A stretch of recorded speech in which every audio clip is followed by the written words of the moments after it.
Assalamualaikum warahmatullahi wabarakatuh. Bagaimana kabar teman-teman semuanya?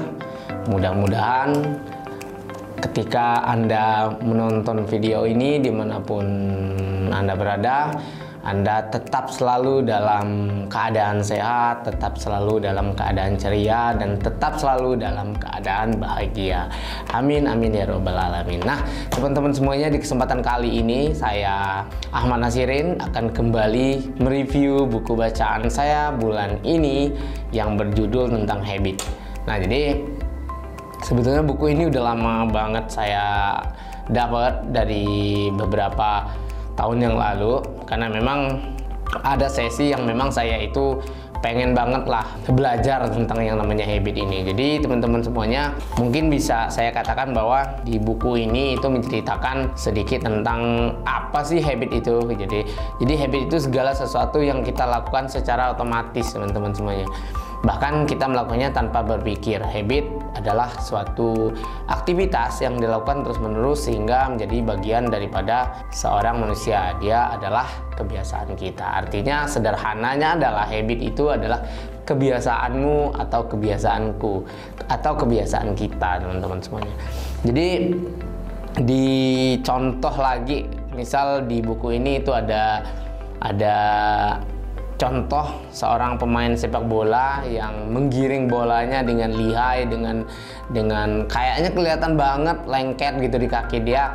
Tapi kalau kita yang nontonnya itu kayaknya udah hebat banget gitu loh. Padahal ya sebetulnya pemain sepak bola itu melakukan hal yang biasa menurut dia. Nah, itulah yang namanya contoh lain dari habit lah gitu. Jadi habit itu adalah sesuatu yang kebiasaan yang memang kadang-kadang secara otomatis dia itu melakukan itu. Kalau misal di sini teman-teman suka banget yang namanya nonton badminton. Nah, badminton. Jadi kadang-kadang kita tuh kan takjub banget ya, kayak kelihatan dia itu ngembalikin atlet itu ngebalikin koknya itu kayak nggak ngelihat koknya gitu loh, koknya kelihatan aja. Nah, itu sebetulnya habit. Jadi itu adalah sesuatu kebiasaan yang memang kayaknya otomatis aja gitu ngelakuinnya. Sama kayak misal katakanlah yang paling keren di buku ini, dia kasih contoh di halaman 18, si penulis itu ngasih contoh, disuruh dia baca Arab Gundul gitu loh. Saya itu atau sebagian teman-teman yang memang saya kasih lihat itu buku, mereka tuh nggak tahu loh apa sih ini, dan ada juga yang memang agak payah tapi lama-lama bisa juga gitu, tapi secara otomatis gitu loh. Kenapa? Karena dia nggak bisa, karena dia memang jarang baca ayat itu gitu loh. Di Arab Gundul itu dia jarang bacanya, tetapi ketika dikasih contoh Al-Fatihah Al-Fatihah itu mudah banget gitu. Nah, itu adalah contoh dia penulis menceritakan membuat pengertian habit itu apa, itu dengan contoh seperti itu. Artinya habit itu adalah kebiasaan yang mungkin secara otomatis itu kita lakukan.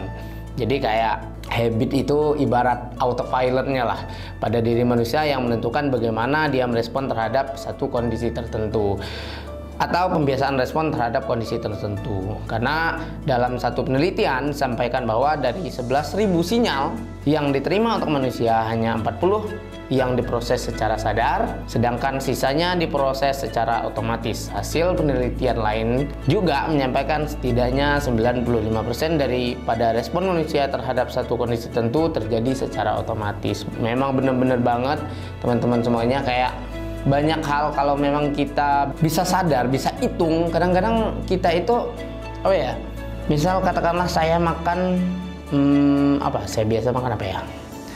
Biasa makan ayam misal, katakan biasa makan ayam. Nah, terkadang secara otomatis saya itu cara memakan ayam itu sama loh teman-teman semuanya. Kalau memang teman-teman mau buktiin itu kadang-kadang bisa lah, tapi yang nggak di setting juga gitu lah ya. Tapi kadang-kadang sama kok, kayak katakanlah saya makan ayam misal. Nah, saya makan ayam itu mulainya dari makan bagian mana, habis itu makan sayurannya dulu, habis itu, nah itu sama polanya, dan itulah yang namanya habit gitu. Dan itu juga berlaku dengan sayangnya habit ini itu juga berlaku di kebiasaan buruk juga. Katakanlah kebiasaan buruk kita adalah Di luar sana mungkin, mudah-mudahan teman-teman yang menonton video ini enggak, itu habitnya tidur kesiangan, misal bangun kesiangan misal. Nah itu polanya itu sama. Nah dan itulah yang namanya disebut habit, teman-teman semua. Dan itu secara nggak sadar itu dilakuin tuh sama diri kita sendiri, dilakuin sama jiwa kita, dan karena terbentuk dari habit itu sendiri.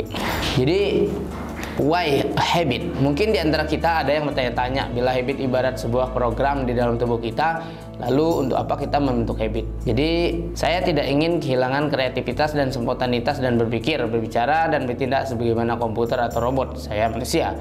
Baik, kita perlu menjelaskan bahwa kita tidak steril dari habit. Bahkan seluruh hidup kita sekarang adalah gabungan dari beberapa habit. Nah, seluruh kehidupan kita itu gabungan dari beberapa habit. Gabungan dari beberapa habit itu bisa aja habit buruk, bisa aja habit baik, bisa aja habit yang kita sadari dan habit yang kita sadari. Dan setiap hari mungkin kita menjalani hari yang sama dengan cara yang sama. Jadi bisa aja tuh teman-teman semuanya, kita itu melakukan sesuatu yang sama setiap harinya. Meskipun pada dasarnya kadang-kadang kita itu lupa. Cuman kalau kita bisa, kayak kalau di kantor kita itu ada yang namanya septok setiap pagi, itu apa yang bakal yang dikerjakan kemarin, apa yang mau dikerjakan hari ini, itu kadang-kadang banyak yang sama teman-teman semuanya. Bahkan dengan cara yang sama, kita bangun pagi di waktu yang sama, mandi pada waktu yang sama, bahkan menyabuni bagian tubuh kita dengan urutan yang sama. Nah itu juga, saya juga dulu pertama kali baca buku ini itu agak terkejut. Masa iya sih hal-hal kecil seperti ini juga apa sih kita melakukan hal yang sama? Ternyata benar juga gitu loh. Hari ini misal saya mandi itu kadang-kadang nyuci pakai sabun itu bagian kaki duluan, dan itu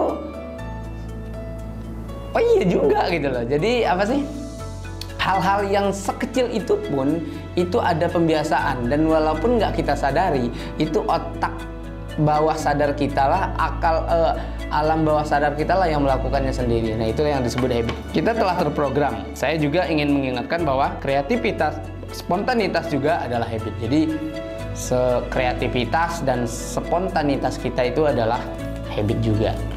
Nah, di sini yang paling keren. Jadi ada satu bab yang menceritakan bahwa I'm a habit. Jadi dia ini menceritakan, buku ini menceritakan, ada bab khusus yang menyatakan bahwa dia itu kayak seolah-olah jadi habit gitu.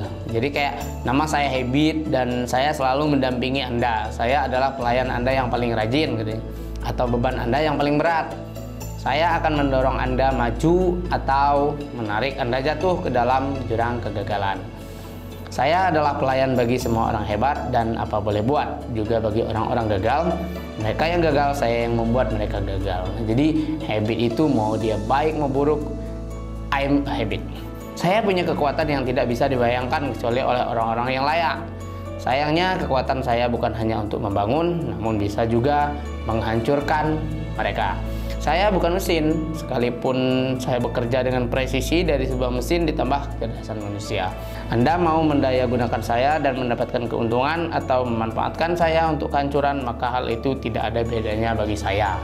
Jadi seolah-olah kayak habit itu bercerita lah, dia itu siapa gitu. Keren sih. Jadi perhatikan saya, latih saya, tegaslah terhadap saya. Dan saya akan meletakkan dunia di bawah kaki Anda. Anggap enteng saya dan saya akan menghancurkan Anda. Saya sepenuhnya ada dalam kendali Anda. Lebih dari 90% dari apa yang Anda lakukan mungkin akan Anda serahkan kepada saya. Dan saya akan melakukannya dengan cepat dan tepat. Saya mudah diarahkan, Anda hanya perlu tegas terhadap saya. Tunjukkan bagaimana tepatnya Anda ingin sesuatu dikerjakan, dan setelah beberapa pengulangan saya akan melakukannya secara otomatis. Jadi teman-teman semuanya, dari analogi I'm a habit ini kita bisa tahu bahwa habit itu terkadang itu mau dia jadi buruk, mau dia jadi baik, kebiasaan itu kitalah yang mengaturnya teman-teman semuanya. Di sini PR kita ketika kita mau melakukan sesuatu yang baik, ya kita harus ulang terus menerus hal baik itu. Ketika kita melakukan hal yang buruk, mau nggak mau itu masuk ke dalam kebiasaan yang buruk juga. Kayak contoh katakanlah bangun kesiangan. Nah, bangun kesiangan itu adalah kebiasaan buruk teman-teman semuanya, yang kalau kita biarkan itu larut beberapa waktu, beberapa bulan, lalu dia menjadi kebiasaan, itu habit juga, dan itu sangat buruk bagi kita. Bagaimana kita bisa melatih habit itu, melatih kehebatannya alam bawah sadar kita itu ke hal-hal yang baik. Katakanlah membaca buku. Nah, jadi membaca buku ini adalah sesuatu habit yang baik, karena di luar sana atau bahkan kita pun kadang-kadang itu males gitu baca buku. Kadang-kadang ngapain lah gua beli buku gitu loh, enak beli makan aja lah, lagi ada diskon misalnya, katakan gitu. Jadi itu juga habit. Jadi menunda-nunda untuk belajar, menunda-nunda untuk investasi leher ke atas, itu juga habit yang buruk teman-teman semua. Artinya bagaimana kita bisa memanage, bagaimana cara kita bisa mengarahkan sesuatu yang luar biasa di otak kita ini, alam bawah sadar kita itu, untuk membuat habit yang baik untuk diri kita. Itu untuk diri kita, karena habit buruk pun itu sangat berbahaya bagi orang di sekitar kita juga. Katakanlah habit suka marah-marah gitu, itu juga berdampak loh ke lingkungan sekitar kita, orang rekan kerja kita, atau habit kita bad mood, bahasanya mudah banget bad mood gitu. Nah, itu juga agak bahaya juga, karena energi negatif, energi positif itu menular teman-teman semuanya.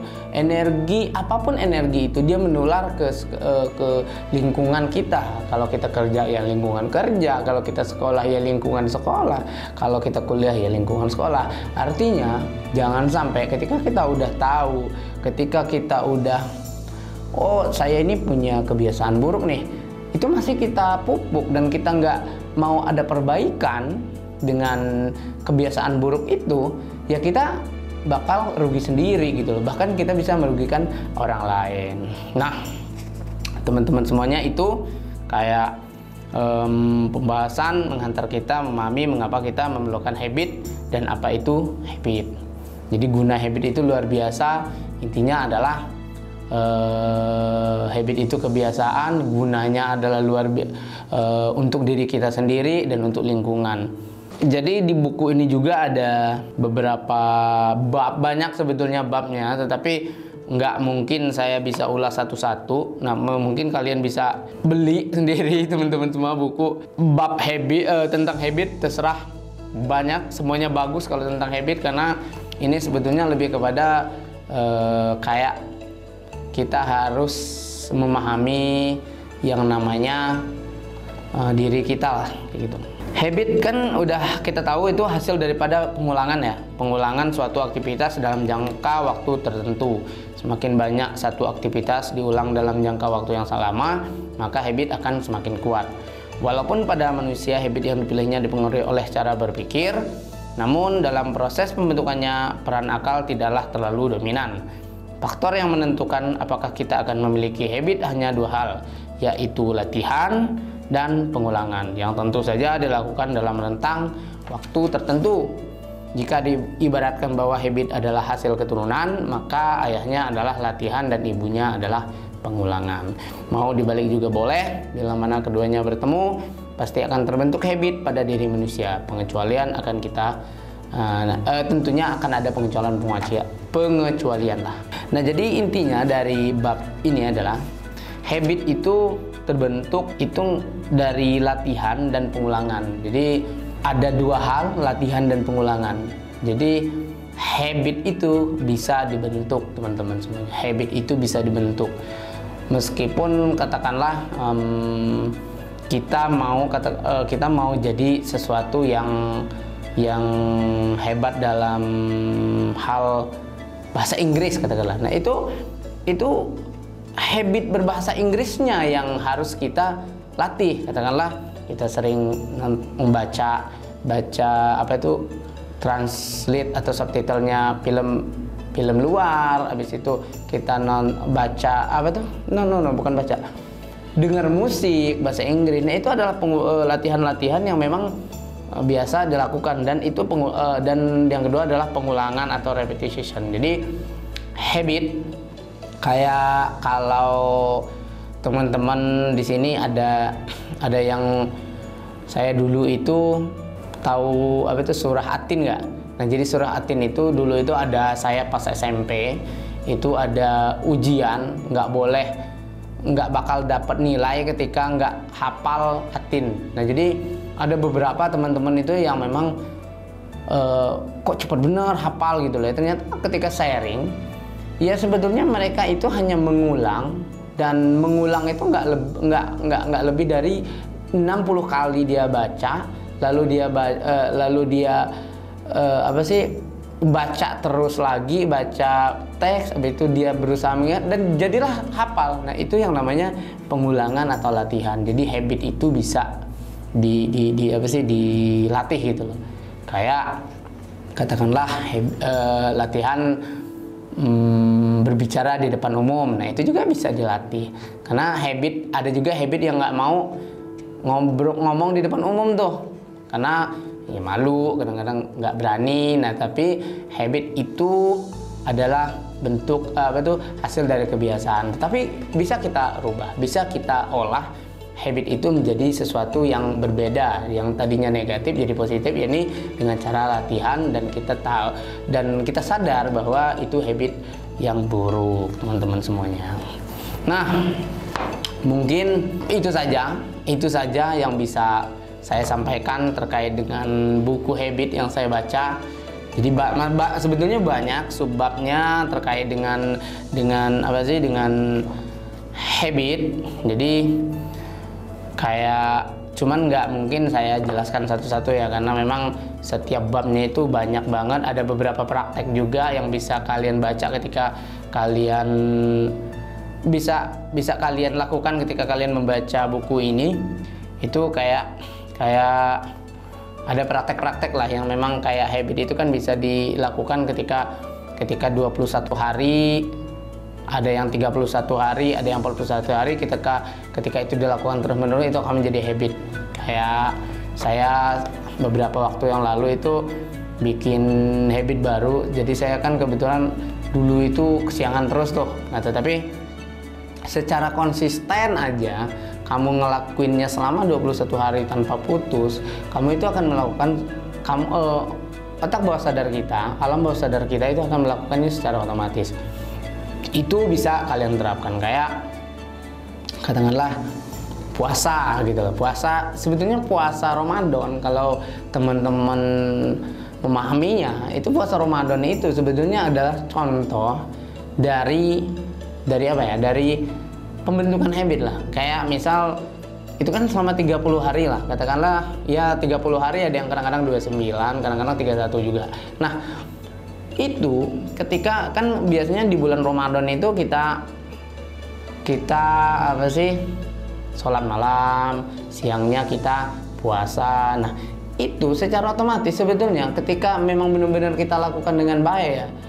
Kalau malamnya kita sholat tarawih, kalau siangnya kita puasa, kalau siangnya atau malamnya kita baca Quran, itu kalau kita serius selama 30 hari itu, 29 hari itu, ke hari ke-31-nya atau hari setelah Ramadan itu, biasanya kita itu akan melakukan sesuatu yang biasa aja gitu loh.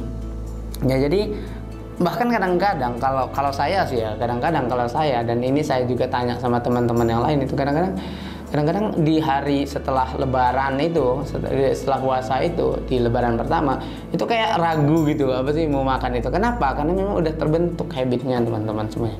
Dan kadang-kadang juga biasanya sih itu kita kayak kebiasa gitu mau ke masjid gitu loh. Nah, jadi itulah yang namanya habit, dan melatih habit itu nggak terlalu lama, apalagi hal-hal untuk kebiasaan kita kayak kebiasaan bangun siang itu bisa kita rubah, kebiasaan menggunjing itu juga bisa kita rubah, habis itu kebiasaan blame itu juga bisa kita rubah, habis itu kebiasaan menyalahkan orang lain itu juga bisa kita rubah, teman-teman semua. Dengan cara apa? Dengan cara melatih diri kita. Ketika kita udah tahu, oh ini termasuk ke blame nih, nah itu bisa kita rubah, kita antisipasi. Karena di kantor kita juga udah mulai masuk ke ranah menge-charge diri kita, ngasih punishment untuk diri sendiri ketika kita blame. Habis itu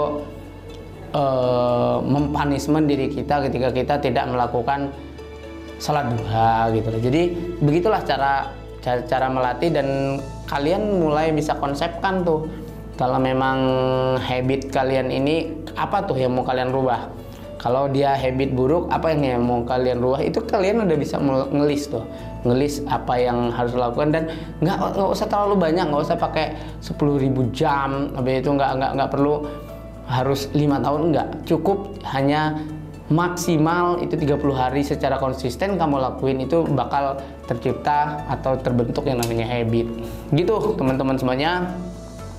Mudah-mudahan apa yang saya sampaikan bisa menjadi pelajaran buat saya dan buat kita semua.